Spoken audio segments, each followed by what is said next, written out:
ഇന്ന് നമുക്ക് രണ്ട് ടൈപ്പ് ഐസ്ക്രീം കിട്ടിയിട്ടുണ്ട്.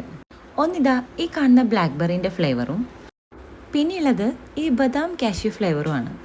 ബദാമും കാഷ്യൂ ഒക്കെ ആണെന്ന് പറഞ്ഞാലും ഈ സംഭവം എനിക്കെന്തോ അങ്ങോട്ട് ഇഷ്ടമായില്ല. നമ്മളെന്തോ ഒരു മടുപ്പിക്കുന്ന പോലത്തെ ഒരു ഫ്ലേവറാണിതിന്. രണ്ട് ഐസ്ക്രീമും ക്രീംബെൽ എന്ന് പറഞ്ഞ ബ്രാൻഡിൻ്റെ തന്നെയാണ്.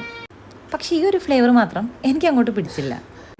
എന്നാലും കിട്ടിയ സ്ഥിതിക്ക് അതിൽ നിന്ന് കുറച്ചെടുത്ത് കഴിച്ചു നോക്കി. ആദ്യത്തെ ഒരു പ്രാവശ്യത്തെ കഴിക്കലിനൊക്കെ ഇഷ്ടമാവും, പക്ഷേ പിന്നെയും നമുക്ക് കൊതി തോന്നി കഴിക്കാൻ മാത്രമുള്ളൊരു ഫ്ലേവറൊന്നും അതിനുള്ളതായിട്ട് എനിക്ക് തോന്നിയിട്ടില്ല. പക്ഷേ ആ ബ്ലാക്ക്ബെറിൻ്റെ ഫ്ലേവർ ഉണ്ടല്ലോ, അതൊരു ഒന്നൊന്നര ഐസ്ക്രീമാണ്. നമ്മുടെ കയ്യിൽ ഈടെ വാങ്ങിയ കുറച്ച് ബ്ലൂബെറി ഉണ്ടായിരുന്നു. അത് നല്ലോണം ജ്യൂസ് അടിച്ചിട്ട് നമ്മൾ ഈ ഐസ്ക്രീമിൻ്റെ കൂടെ കഴിക്കാൻ പോവാണ്. ആ ബ്ലാക്ക്ബെറിൻ്റെ ഐസ്ക്രീം എടുത്ത് നല്ലോണം 2 ഗ്ലാസ്സിലേക്ക് നമ്മൾ ഇട്ട് കൊടുത്തു. അതിലേക്ക് നമ്മൾ അടിച്ചു വെച്ചിരിക്കുന്ന ബ്ലൂബെറിൻ്റെ ജ്യൂസും കൂടി ചേർത്തു. ഇനി എന്തൊക്കെയാണെങ്കിലും കുറച്ച് അലങ്കാരപ്പണികളൊക്കെ വേണമല്ലോ, അതിന് കുറച്ച് കാഷ്യൂവും കൂടെ പൊടിച്ച് അതിൻ്റെ മേലെ ഇട്ട് കൊടുക്കുന്നുണ്ട്. ഇതെന്താണ് ഇതിൻ്റെ പേരെന്ന് ചോദിച്ചാൽ അങ്ങനെ പ്രത്യേകിച്ച് പേരൊന്നുമില്ല. നമ്മുടെ കയ്യിലുള്ള 2 സാധനങ്ങൾ നമ്മൾ മിക്സ് ചെയ്ത് കഴിക്കുന്നു, അത്രമാത്രം. സംഗതി അടിപൊളിയാണ്, എല്ലാവരും ട്രൈ ചെയ്ത് നോക്കുക. വീഡിയോ ഇഷ്ടമായ ചാനൽ ഒന്ന് സബ്സ്ക്രൈബ് ചെയ്യാൻ മറക്കല്ലേ.